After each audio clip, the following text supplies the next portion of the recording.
کہ دونوں طرف سے ہی ہمیں ایک دوسرے کی رسپیکٹ کرنی چاہیے. نوجوان یہ سمجھے کہ ہمارا جنریشنل گیپ ہے, ہم ان کی رسپیکٹ کریں اور کوشش کریں کہ ان کی سوچ کو بھی ترجیح دیں, اور جو ہمارے سینئرز ہیں وہ ڈسکریج نہ کریں. اگر سمجھانے والی کوئی بات ہے بھی تو بائبل میں سے نصیحت کریں, ان کی حوصلہ افزائی کریں, آپ اچھا کام کر رہے ہیں لیکن یہاں ذرا ٹھیک کر لیں, آپ اس کام کو جاری رکھیں. اس طرح سے دونوں طرف سے یہ ہو سکتا ہے. جی, پر اس میں رسپیکٹ بھی ضروری ہے نا, رسپیکٹ بھی ضروری ہے دونوں طرف سے. جی سر, کچھ مطلب ایسے بھی ہمارے پاس نوجوان ہوتے ہیں جو بپتسمہ تو لے لیتے ہیں جی, مگر دوبارہ اپنے انہی ایول کاموں میں ملوث ہو جاتے ہیں, سلائڈ بیک ہو جاتے ہیں. اس کے پیچھے جو مین ریزن ہمارے سامنے نظر بھی آتی ہے نا, وہ یہ بھی ہوتی ہے کہ وہ نو ڈاؤٹ ہر انسان بپتسمے سے پہلے تو گناہ میں زندگی گزار رہا ہوتا ہے, اور بپتسمے کے بعد بھی وہ ٹرانسفارمیشن کے پروسیس میں ہوتا ہے, وہ اس کوشش میں ہوتا ہے کہ اب اس سے وہ چیزیں دوبارہ سرزد نہ ہوں. لیکن ہماری کلیسیاؤں کے کچھ رکن ہمیں نظر آتے ہیں جو انہیں تنقید کا انتہائی جو ہے وہ شکار بنا دیتے ہیں, وہ سلائڈ بیک کر جاتے ہیں. اس زمرے میں آپ کیا کہیں گے؟ اگین میں کہوں گا غلطی صرف جو چرچ کے لوگ ہیں ان کی نہیں ہے, دونوں طرف ہی اصلاح کی ضرورت ہے. میں یہاں پر اپنی اگزامپل آپ کو دینا چاہوں گا. میں نے ٹین ایج میں خداوند کو قبول کیا, اور جب میں کلیسیا کا حصہ بنا تو میں سمجھتا تھا وہاں پر سارے فرشتے ہی ہوں گے, بڑے اچھے لوگ ہوں گے, نہ وہ جھوٹ بولتے ہیں, نہ وہ ایک دوسرے کو ہرٹ کرتے ہیں. لیکن تصویر بالکل اس کے الٹ تھی. جب میں کلیسیا میں شامل ہوا تو وہاں پر تنقید بھی تھی, لڑائی جھگڑے بھی تھے. تو میں نے ارادہ کیا کہ میں چھوڑ دوں گا کلیسیا, میں تو گھر میں ہی اچھا تھا, میں ان میں شامل نہ ہی ہوں تو اچھا ہے. لیکن میرے جو پاسٹر ہیں, پاسٹر ظفر اقبال, آج بھی وہ اسی چرچ میں خدمت کر رہے ہیں سینٹ جان چیپل میں. تو انہوں نے مجھے بہت اچھی نصیحت کی. میں نے ان کے ساتھ اپنا مسئلہ یہ شیئر کیا. وہ کہنے لگے, انہوں نے سوال مجھ سے پوچھا, بتائیں کہ نوح کی کشتی کے اندر کون کون تھا؟ obviously اس میں 8 جانیں تھیں. نوح تھا, اس کے ساتھ اس کے بیٹے تھے, ان کی بیویاں تھیں, نوح کی اپنی بیوی تھی. لیکن اس کے ساتھ انہوں نے اضافہ کیا کہ ان کے علاوہ کون تھا؟ میں نے کہا obviously جانور تھے اس میں. تو کہنے لگے کہ جانوروں کا فضلہ کہاں پر ہوتا ہوگا؟ اب نیچرل سی بات ہے, جانور کھائیں گے بھی وہیں پر, فضلہ بھی وہیں پر ہی ہوگا. تو انہوں نے مجھے بائی ایگزامپل سمجھایا کہ دیکھو زندگی بھی چرچ کے اندر ہی, اور پھر ساتھ میں فضلہ بھی چرچ کے اندر ہی, کشتی کے اندر ہی. تو انہوں نے مجھے سمجھایا کہ کلیسیا میں ہی زندگی ہے, کلیسیا کو چھوڑنا نہیں ہے, یہیں پر زندگی ہے.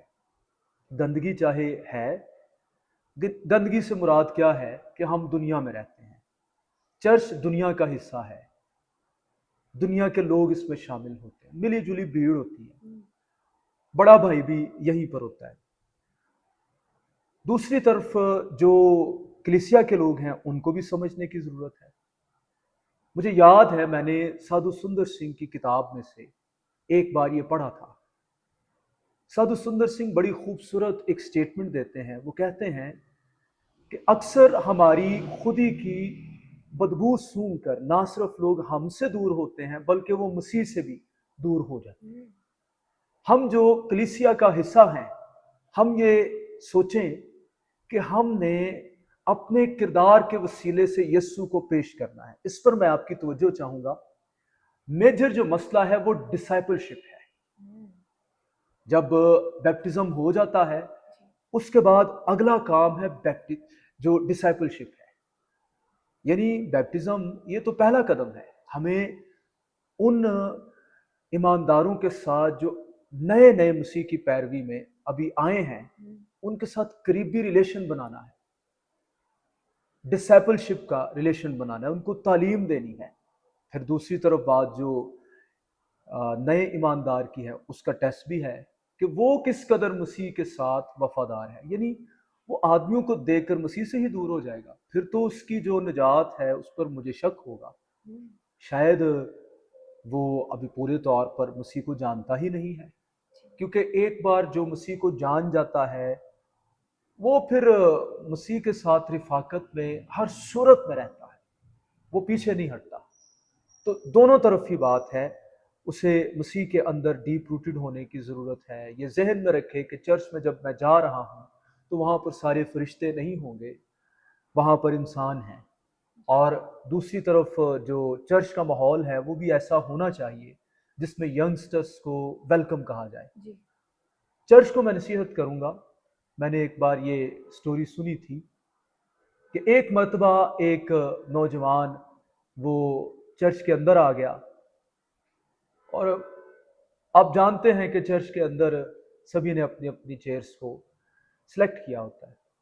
پہلے تو ایلڈر نے اس کو کہا کہ یہ جو تم جوتی لے کر آ گئے ہو اس کو اتارو، یہ ہم نے نیا کلین ڈالا ہوا ہے۔ اس سے بھی وہ بڑا تھوڑا ہرٹ ہوا، اسے آڈ لگا۔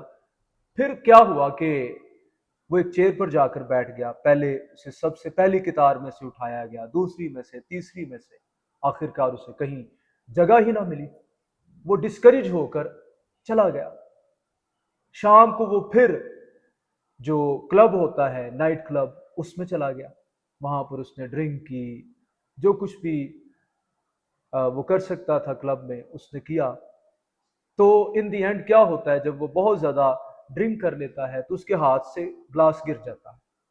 جب گلاس گرتا ہے تو فوراً جو ورکر ادھر ہیں وہ اس کی اسسٹنس کے لیے موجود ہوتے ہیں۔ سر اٹس اوکے، کوئی بات نہیں، ہم یہ جو ٹکڑے ہیں اٹھاتے ہیں، آپ یہاں پر بیٹھیں۔ انہوں نے ایک نیا پیک اس کو بنا کر دے دیا۔ اب میرا آپ سے سوال ہے کہ وہ نوجوان اگلے سنڈے کلب میں جائے گا یا پھر چرچ میں جائے گا؟ آپ کیا سنیتا اس کے بارے میں کہتی ہیں کہ وہ آپ کے خیال میں اس رویے کے بعد کلب میں جائے گا یا پھر وہ چرچ میں جائے گا؟ سر اوبویسلی ظاہری طور پر اسے کلب میں وہ سکون، رسپیکٹ ملی ہے ہاں، اور لو اسے فیل ہوا ہے، چاہے وہ غلط طور پہ، لیکن اسے وہ لو فیل ہوا ہے جو اسے شاید چرچ میں ایکسیپٹنس نہیں ملی۔ یس، اس میں رسپیکٹ، جیسے ہم پہلے بھی سر آپ بات کر رہے تھے، رسپیکٹ کا بھی اسپیکٹ آتا ہے، ہاں، پر اس میں لو، کائنڈنس کا بھی اسپیکٹ یس۔ آتا ہے، یہ ہمارے لیے بڑا لازم ہے۔ اب اکارڈنگ ٹو دس آپ کیا کہیں گی؟ کیا چرچ کے اندر ایسے رویے ہیں جس میں نوجوان اپنے آپ کو انکمفرٹیبل فیل کرتا ہے؟ جی سر، دیکھنے میں آتے ہیں، تب دیکھنے میں آتے ہیں۔ اب جو تو نوجوان آگے آ کر خدمت میں آگے بڑھ چڑھ کر حصہ لیتا ہے، لوگ اس کو اچھا جانتے ہیں، لیکن اگر کسی کی زندگی میں ڈاؤن فال چل رہا ہے یا وہ کسی بھی طریقے سے گناہ کا شکار ہے اور وہ اس سے نہیں نکل پا رہا، ابھر نہیں پا رہا، تو بجائے کہ اس کی ہیلپ کی جائے، بڑی دفعہ اسے ڈی گریڈ کیا جاتا ہے، جس کی وجہ سے وہ اپنے آپ کو خود ہی اس چیز سے پیچھے کر دیتا ہے۔ یس، تو یہ بھی آئی تھنک ہماری کمیونٹی تو میں آپ سن رہے ہیں کہ سنیتا نوجوانوں کی نمائندگی کر رہی ہیں، نوجوانوں میں خدمت بھی کرتی ہیں۔ ان کا یہ کہنا ہے کہ چرچ کے اندر ایسا ماحول نہیں ہوتا کہ ایک نیا نوجوان آئے تو اس کو آپ بغیر تنقید کیے اس کی پروننگ کریں، اصلاح کریں۔ تنقید برائے تنقید نہیں، تنقید برائے اصلاح، بائبل کے مطابق اس میں محبت کا پہلو ضرور شامل ہونا چاہیے۔ ڈسپلن آپ کریں لیکن تھرو ڈسائپلشپ۔ ڈسائپلشپ یہ بہت ضروری ہے۔ چرچز کو چاہیے کہ جو نئے ایماندار ہیں ان کے لیے علیحدہ سے کلاسز کا ارینج کریں۔ میرا جیسے ابھی آپ نے بات کی ہے ڈسائپلشپ ٹریننگز اور اس طرح سے انہیں گائیڈ کیا جائے، تو سر میں یہ دیکھتی ہوں کہ بڑی دفعہ ہماری کمیونٹی یس بٹ ہماری یوتھ میں بھی وہ پیشن نہیں ہوتا، انہیں دے ڈونٹ انڈرسٹینڈ کہ ان کا پرپس کیا ہے۔ تو کیا اس ڈسائپلشپ پروگرامز کے ذریعے کیا وہ اپنے پرپس کو مسیح میں ہوتے ہوئے کیا اپنی شناخت کو جان پائیں گے؟ یس obviously۔ اب یہ تو دونوں طرف سے بات ہے۔ جو یوتھ ہے اس کو اگر اپنا پرپس جاننا ہے تو صرف ڈسائپلشپ کافی نہیں ہوگی، اس میں چند ایک چیزیں ہیں۔ سب سے پہلے تو میں یوتھ کو نصیحت کروں گا کہ start with your own identity. اگر آپ مسیح میں اپنے پرپس کو فائنڈ آؤٹ کرنا چاہتے ہیں تو سب سے پہلے یہ جانیں کہ میں کون ہوں، مسیح میں کیا ہوں۔ For example according to Bible جو نوجوان ہے آپ سے محبت کی گئی ہے، پہلا یوحنا 3 باب 1 آیت، پھر آپ کو خدا ایک خاص بلاوا دیتا ہے، آپ کی زندگی کے لیے مقصد ہے۔ دوسرا تیموتھیوس پہلا باب 9 آیت ہے۔ اس کے بعد آپ جب مسیح پر ایمان لے آتے ہیں تو آپ کو اچھے کاموں کے لیے مخلوق کیا گیا ہے۔ ایفیشینز چیپٹر 2 ورس 10 ہے۔ تو آپ اپنے بارے میں جانیں کہ مسیح میں میری شناخت کیا ہے۔ دوسری بات میں اس میں کہوں گا کہ stay close to Christ daily, ایک دن نہیں، روز بروز مسیح خداوند کی قربت میں ترقی کرتے جائیں۔ خداوند یسوع نے یوحنا کی انجیل میں 15 باب کی 5 آیت میں کہا کہ مجھ سے جدا ہو کر تم کچھ نہیں کر سکتے۔ آپ مسیح خداوند میں اگر پرپس ڈھونڈنے کی سنیتا بات کر رہی ہیں تو اس کے لیے آپ کو مسیح کے قریب بھی ہونا ہوگا، اس کے نزدیک رہنے کا مطلب ہے ڈیلی ہیبٹ آف پریئر آپ کی لائف میں ہونی چاہیے، آپ کو ڈیلی بائبل پڑھنی چاہیے، پھر کوائٹ ریفلیکشن ہونا چاہیے، خاموشی میں وقت گزاریں خدا کے ساتھ، اور اسی دوران بائبل پڑھتے ہوئے دعا کرتے ہوئے خدا آپ پر آپ کی زندگی کا مقصد مزید واضح کرے گا۔ اس کے بعد میں مزید یہ نصیحت کروں گا کہ آپ بہت بڑے بڑے مقاصد نہ بنائیں کہ میں نے یہ اچیو کرنا ہے، بگ گولز۔ آپ دیکھیں کہ کون سی ایسی چیز چاہے وہ چھوٹی ہے چاہے بڑی ہے آپ کو خوشی دیتی ہے۔ ہو سکتا ہے کہ آپ کو کلام سنانا نوجوانوں کو یہ خوشی دیتا ہے، اس میں بڑی جماعت نہیں، تھوڑے سے نوجوان ہوں وہ بھی کافی ہیں۔ اور یس obviously جو ڈسائپلشپ کلاس ہے وہ بھی مدد کرے گی، اس میں جب آپ بائبل کو سیکھیں گے، کلام کے بارے میں جانیں گے، اس سے آپ کو مدد ملے گی۔ فیلوشپ میں کئی ایماندار آپ کو بتائیں گے کہ آپ کو خدا نے اس لیے بلایا ہے۔ تو یہ چند ایک چیزیں وہ جو آپ کا پرپس ہے فائنڈ آؤٹ کرنے میں مسیح میں مددگار ثابت ہوں گی۔ لیکن ابو آل ایک بات جو میں نوجوانوں کو کہنا چاہوں گا وہ یہ ہے کہ جب آپ مسیح خداوند کو قبول کر لیتے ہیں تو آپ کا بڑا مقصد ہے مسیح کی مانند بننا۔ یہ ہر ایماندار مسیحی کا مقصد ہونا چاہیے کہ میں نے روز بروز مسیح کی مانند بنتے جانا ہے۔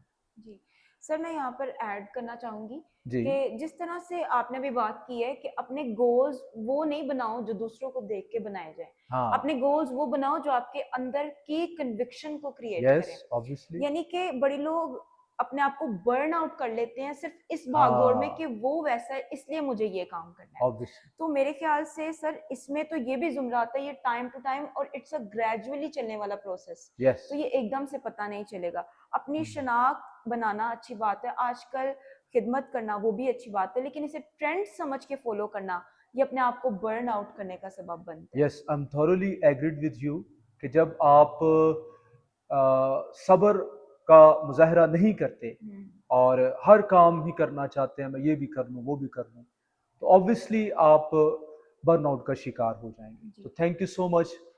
آج یقیناً جو کویسچنز آپ کے سامنے ہم نے ڈسکس کیے اس سے آپ کو برکت ملی ہوگی، آپ کے کئی جو مسائل ہیں، کنفیوژنس ہیں، ان میں آپ کو رہنمائی حاصل ہوئی ہوگی۔ تو اگر مزید بھی آپ کے سوالات ہیں تو آپ ہم سے پوچھ سکتے ہیں، جو کومنٹس ہے اس میں آپ ضرور ہمیں اپنی آراء سے آگاہ کریں۔ کوئی کویسچن ہے تو آپ ضرور ہم سے پوچھیں، ہم ضرور ان کا جواب دینے کی کوشش کریں گے۔ میں گاڈ بلیس یو۔ دعا کرتے رہیں، بائبل پڑھیں، ڈیپ جائیں خداوند میں اور ترقی کریں خداوند میں۔